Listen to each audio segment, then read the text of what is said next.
నా పేరు సిద్ధబైన అరుణ్ కుమార్ అండి. మేము ఇక్కడ ప్రధాన పూజారులం. మా వంశం అంటే ఇది వంశపారంపర్యం కాబట్టి మాకు అమ్మ ఇది చంద వంశానికి ఆడబిడ్డ అన్నట్టు. అంటే 2 సంవత్సరాలకు ఒకసారి జరిగే ఈ మహాజాతర కేవలం ఇది ఆదివాసీ సాంప్రదాయాల ప్రకారం మాత్రమే జరుగుతుంది. మెయిన్ ఇక్కడ ఎట్లాంటి అంటే మంత్రాలు, వేద మంత్రాలు అని ఇట్లాంటివి ఇక్కడ ఉండవు. ఇది ప్రకృతి దేవత, వనదేవత. ఓన్లీ ఈ ప్రకృతికి సంబంధించిన ఈ పసుపు, కుంకుమ కానీ, చీర, సార ఇవన్నీ మేము సమర్పించి ఇక్కడ పూజ చేస్తాం. మాకు ధూపం వేస్తూ ఉంటాము, ఇప్పపు సార ఆరబోస్తూ ఉంటాము. ఇది మా సాంప్రదాయం అండి ఇక్కడ.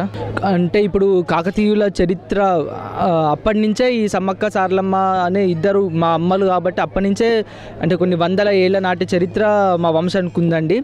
రాను రాను అమ్మ అంటే భక్తులు కోరికలు నెరవేర్చే తల్లిగా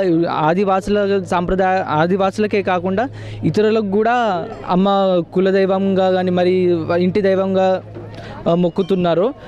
2 సంవత్సరాలకు ఒకసారి జరిగే ఈ మహా జాతర 2 సంవత్సరాలకు ఒకసారి పెరుగుతూ వస్తున్నారు. పబ్లిక్ వేల మంది పోయి లక్షల్లో అయింది, ఇప్పుడు లక్షల్లో పోయి కోట్ల మంది తరలి వస్తున్నారు. అంటే నెక్స్ట్ మంత్ ఫిబ్రవరి 12వ తారీఖున జాతర ఉందండి. కానీ ఈ మంత్ అంటే డిసెంబర్, జనవరి నుంచే భక్తుల తాకిడి అనేది ఎక్కువగా ఉంది. ఇంకా జాతర టైంలో ఇంకా అది కొన్ని కోట్లు దాటే కనిపిస్తుందని అమ్మవారి కంటే అమ్మవారు నిలువెత్తు బంగారం భక్తులు మొక్కుకుంటారు. అంటే బెల్లం మొక్కుకున్న తర్వాత అమ్మ ఇక్కడ తీసుకొచ్చిన తర్వాత అమ్మకు నైవేద్యం పెడతారు. నైవేద్యం పెట్టిన తర్వాత అది బంగారం అవుతుంది. దాంట్లో నుంచి కొద్దిగా తీసుకెళ్ళి అందరికీ చుట్టుపక్కల వాళ్ళకి పంచడం పెట్టి జరుగుతుంది. మరి అదే కాకుండా ఇక్కడ అమ్మవారికి ఎక్కించిన బంగారాన్ని పూజారులు తీసుకొని అది మా నుంచి ఇతరులకు మేము ప్రసాదంగా కొద్దిగా ఇవ్వడం జరుగుతుంది.